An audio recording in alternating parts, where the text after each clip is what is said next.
नमस्कार दोस्तों, क्या हाल चाल है। तो आज की जो हमारी वीडियो है वो है टॉपिक मोस्ट डिमांडेड कि ये जो सवाल है ये लोग लगभग 95% लोगों के दिमाग में कभी ना कभी आता है कि आईफोन बेटर है या एंड्रॉयड। तो आज हम इसी टॉपिक पर बात करेंगे, लेकिन आज का जो हमारा वीडियो है ये इस पर नहीं है कि स्पेक्स में कौन ज़्यादा बेहतर है या ब्रांड लॉयल्टी में। आज हम बात करेंगे कि रियल लाइफ यूज़ में विच इज़ बेटर, एंड्रॉयड और आईफोन। तो चलिए वीडियो को स्टार्ट करते हैं। अगर वीडियो पसंद आए तो वीडियो को लाइक करना मत भूलना, चैनल को सब्सक्राइब कर लेना ऐसी ही और अमेजिंग वीडियोस के लिए, ताकि आपको सबसे पहले ऐसी वीडियोस मिलती रहे। तो हमारा पहला पॉइंट है जो वो है यूज़र एक्सपीरियंस। मतलब जैसे कि जब हम नॉर्मल लाइफ में आईफोन या एंड्रॉयड को यूज़ करते हैं तो सबसे बड़ा जो मेजर डिफरेंस आता है वो इनके यूज़ में ही आता है। क्योंकि जो एंड्रॉयड है वो आप सब जानते हैं कि जो एंड्रॉयड है उसमें जो पूरी फ्रीडम है वो आपके पास होगी, मतलब कि यूज़र के पास होगी। लेकिन जो एप्पल है, आईफोन मोस्ट जो जाना जाता है अपनी सिक्योरिटी के लिए, इसका मतलब कि अगर उसकी सिक्योरिटी आईफोन को रखनी है तो उसे सब थर्ड पार्टी ऐप्स को अपने जो सिस्टम है उसे एक्सेस करने से रोकना होगा। तो इसी की वजह से जो आईफोन्स है वो एंड्रॉयड के कंपैरिजन में उतने फ्री टू यूज़ नहीं होते। क्योंकि जो एंड्रॉयड है उसमें हम कोई भी third party app, custom settings, launcher कुछ भी कर सकते हैं। लेकिन जो एप्पल आईफोन है उसमें ये सब कुछ नहीं कर सकते, क्योंकि उनके सिक्योरिटी रीजंस की वजह से। आमतौर पर आपने देखा होगा कि जो ज़्यादातर क्या सभी आईफोन्स में एसडी कार्ड का स्लॉट नहीं आता, लेकिन एंड्रॉयड्स में आता है। तो इसका भी जो मेन कारण है वो परफॉर्मेंस से लेकर है, क्योंकि अगर आईफोन है जो वो एसडी कार्ड स्लॉट देगा और अगर आपने किसी बढ़िया क्वालिटी का ना यूज़ किया एसडी कार्ड, तो इससे क्या होगा कि उसके सिस्टम पर असर पड़ेगा, उसके जो परफॉर्मेंस है उस पर असर पड़ेगा और उसकी सिक्योरिटी पे असर पड़ेगा। तो इसीलिए जो एंड्रॉयड है वो ज़्यादा यूज़र फ्रेंडली है as compared to iPhone. IPhone का क्या है कि आपको जो भी आप करना चाहते हो वो आप अपनी मर्ज़ी से नहीं, एप्पल की मर्ज़ी से करोगे। यहाँ कह सकते हैं हम कि जो एप्पल चाहेगा वही आप कर पाओगे, जो आप चाहोगे वो आप नहीं कर सकते। और next point is performance and smoothness. इस पर तो बात करने का कोई मतलब ही नहीं बनता, क्योंकि परफॉर्मेंस एंड स्मूथनेस के मामले में आईफोन 1 से लेकर आईफोन 17 तक जो भी सारे आईफोन्स आए हैं वो ज़्यादा स्मूथ हैं एज़ कम्पेयर टू एंड्रॉयड। अगर आप मान लीजिए आज से 5 साल पुराना आईफोन भी चला रहे हैं तो वो भी आपको इतना स्मूथ फील होगा कि आपने आज ही वो खरीदा हो एज़ कम्पेयर टू एंड्रॉयड। लेकिन जो एंड्रॉयड है, एंड्रॉयड में आते हैं आगे दो केसेस। अगर तो आपका जो एंड्रॉयड थोड़ा फ्लैगशिप लेवल का है तो हो सकता है कि वो आपको 4-5 साल तक अच्छा काम करे या उससे ज़्यादा भी अच्छा चल जाए। लेकिन जो बजट फ़ोन्स होते हैं उनका तो बस पूछो ही मत, वो तो साल 2 साल मैक्स टू मैक्स 3 साल तक चलेंगे। उसके बाद वही प्रॉब्लम, स्लो हो गया, ये हो गया, वो हो गया।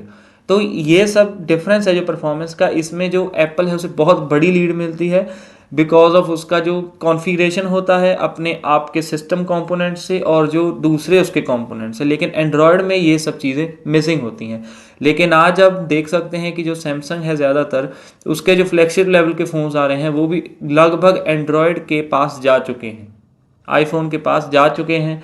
जिसका मतलब कि आने वाले समय में हो सकता है कि जो एंड्रॉयड है वो इस सेगमेंट में भी आईफोन से आगे निकल जाए। ये सिर्फ एक एजम्पशन है, ये हो सकता है, पक्का नहीं है कि ये हो ही पाएगा। अगर next point is camera and social media, तो ये जो पॉइंट है मतलब हम कह सकते हैं कि जो आईफोन की टोटल सेल्स होती है उसका 90% तक जो हिस्सा मोबाइल बिकते हैं, 90% तक के, वो सिर्फ और सिर्फ आईफोन के कैमरे की वजह से बिकते हैं। क्योंकि ज़्यादातर जो डिमांडेड है आईफोन्स वो उनके कैमरे की वजह से है।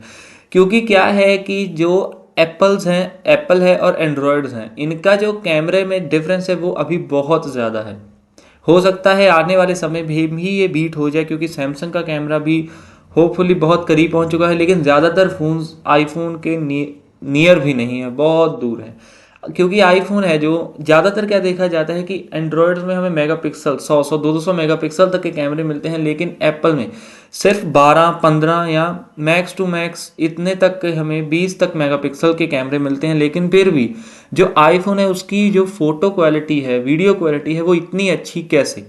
तो इसका मैं आपको एक एग्जांपल से समझाता हूँ। जैसे कि मान लीजिए हमारे पास एक कार्टून है, एक गत्ते का बॉक्स है, उसमें हमें आम रखने हैं। तो अगर जो आम है, अगर मैं उस गत्ते में बड़े बड़े आम रखूँगा तो वो सिर्फ 12 या 15 आएंगे। लेकिन अगर उसी की जगह मैं उस सेम डिब्बे में आम का साइज छोटा कर दूं, मतलब अगर उसमें छोटे छोटे आम रखने जाऊं तो उसी सेम डिब्बे में जहां पर पहले सिर्फ 12 या 15 आम आ रहे थे, अब उसी डिब्बे में लगभग 100 या 50-100 आम आ जाएंगे।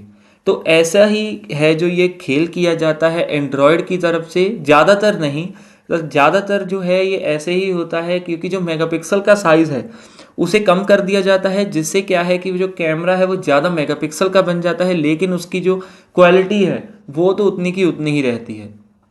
और जो आईफोन्स हैं इनमें ऐसा नहीं किया जाता, इनमें जो मेन फोकस है वो कैमरा कॉन्फ़िगरेशन और वो ऐप्स के साथ कैसे काम कर रहा है, कैसे रिएक्ट करता है, इस पर किया जाता है।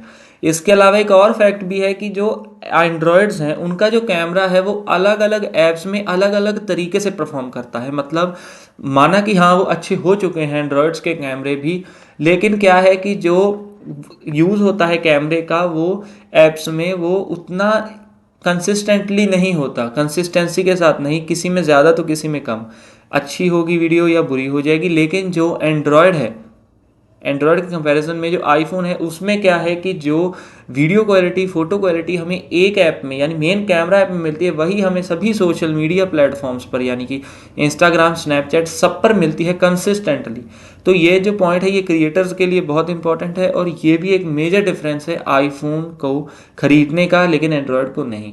और इसमें भी हमें हो सकता है कि आगे आने वाले समय में जैसे कि सैमसंग कंपनी का बहुत जोर लगा है कि आईफोन को बीट करने का, उसके कैमरे को बीट करने का, तो हो सकता है कि आने वाले समय में आईफोन के जो कैमरे हैं उन्हें एंड्रॉयड बीट कर जाएं, लेकिन अभी फ़िलहाल तक ऐसा कोई पॉसिबिलिटी भी नहीं है। हो सकता है फ़ोटोज़ में अभी एंड्रॉयड कभी कभार अच्छा कर जाता हो, लेकिन जो वीडियोज़ हैं उनमें अभी भी जो आईफोन है वो टॉप पर है और होप्स हो के आने वाले काफ़ी समय तक टॉप पर ही रहेगा। नेक्स्ट पॉइंट है हमारा बैटरी से रिलेटेड। ये जो पॉइंट है इसमें कभी ना कभी हर आईफोन यूज़र को नीचे होना पड़ता है क्योंकि इसमें एंड्रॉयड हमेशा की तरह जीत जाता है, चाहे एंड्रॉयड 10,000 का हो चाहे 2 लाख का हो। लेकिन इसमें जो बैटरी के है, माना कि आईफोन की जो ऑप्टिमाइजेशन है बैटरी की और मोबाइल की कंपोनेंट्स की वो बहुत अच्छी है, लेकिन जो स्पीड हमें मिलती है एंड्रॉयड में और जो आईफोन में उसमें अभी ज़मीन आसमान का फ़र्क है। एंड्रॉयड में मैक्स टू मैक्स हमें 45-50 वाट तक की चार्जिंग मिल सकती है, लेकिन हो सकता है इसे बढ़ ज़्यादा हो, लेकिन एंड्रॉयड इसे बहुत ज़्यादा लीड के साथ बीट कर चुका है क्योंकि एंड्रॉयड में 120 वाट तक की चार्जिंग हमें मिल सकती है। लेकिन वो माना कि वो फ्लैगशिप लेवल्स में है, लेकिन आईफोन अभी ये कर नहीं पाया। और जो इसकी बैटरी साइज़ कैपेसिटी जो दी जाती है एंड्रॉयड में 5000 mAh नॉर्मल है, लो बजट फ़ोन्स में भी इतने तक की बैटरी तो नॉर्मल ही मिल जाती है, लेकिन आईफोन्स में अभी इतनी बड़ी बैटरी हमें नहीं मिलती, जिसके कारण जो इसका बैकअप है वो भी बहुत कम होता है।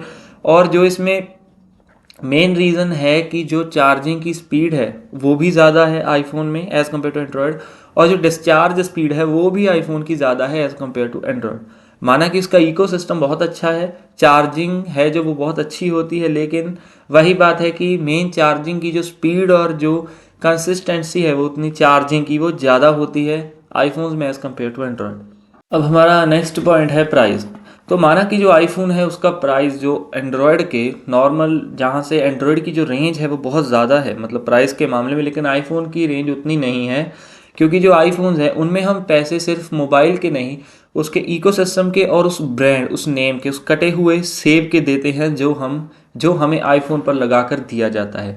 लेकिन जो एंड्रॉयड है उसमें आपको 10,000 से लेकर 2-2 लाख तक के मोबाइल मिल जाएंगे, तो आप जो भी चाहे उसमें से चूज़ कर सकते हैं। तो ये भी एक फैक्ट है, मतलब जितना ज़्यादा आईफोन महंगा है उतने उसमें फ़ीचर्स ज़्यादा है, जितना एंड्रॉयड है जो वो उसमें हमें वेरिएटी बहुत मिलती है। हम 10,000 इवन कि इससे भी अब तो कम के मोबाइल आ गए हैं, 6-6, 7-7 हज़ार के स्मार्टफोन से लेकर हम आगे 2-2 लाख तक के मोबाइल तक जा सकते हैं। सो एट लास्ट हम आते हैं कंक्लूजन पर कि कभी भी कोई मोबाइल बेस्ट नहीं हो सकता, बेस्ट होती है तो आपकी चॉइस है कि आपको यानी जो यूज़ करने वाला है यूज़र को चाहिए क्या। अगर तो आपको लॉन्ग टर्म स्मूथनेस चाहिए, लंबे समय तक मोबाइल को यूज़ करना चाहते हैं बिना किसी प्रॉब्लम के, और उसके बाद आपको इकोसिस्टम अच्छा चाहिए, मतलब आपके पास और भी आईफोन्स के एप्पल के गैजेट्स है तो उनका जो इकोसिस्टम है वो बहुत ऑसम नेक्स्ट लेवल का होता है, जैसे अभी तक एंड्रॉयड किसी भी हाल में बीट नहीं कर सका। और जो एंड्रॉयड हैं उनका यूज़र्स का ऐसा है कि अगर आपको मोबाइल चाहिए फ्रीडम चाहिए मोबाइल यूज़ करने में, थर्ड पार्टी कस्टमाइजेशन आप ज़्यादा चाहते हैं, मोबाइल में थर्ड पार्टी ऐप्स यूज़ करना चाहते हैं, तो आपके लिए एंड्रॉयड बेस्ट है, वरना आप आईफोन के साथ जा सकते हैं। तो यहीं पर वीडियो को एंड करते हैं। अगर आपको वीडियो पसंद आई हो तो वीडियो को लाइक करना मत भूलना, वीडियो को चैनल को सब्सक्राइब कर लेना ऐसे ही और मज़ेदार वीडियोज़ के लिए। आने वाली वीडियो तक के लिए धन्यवाद।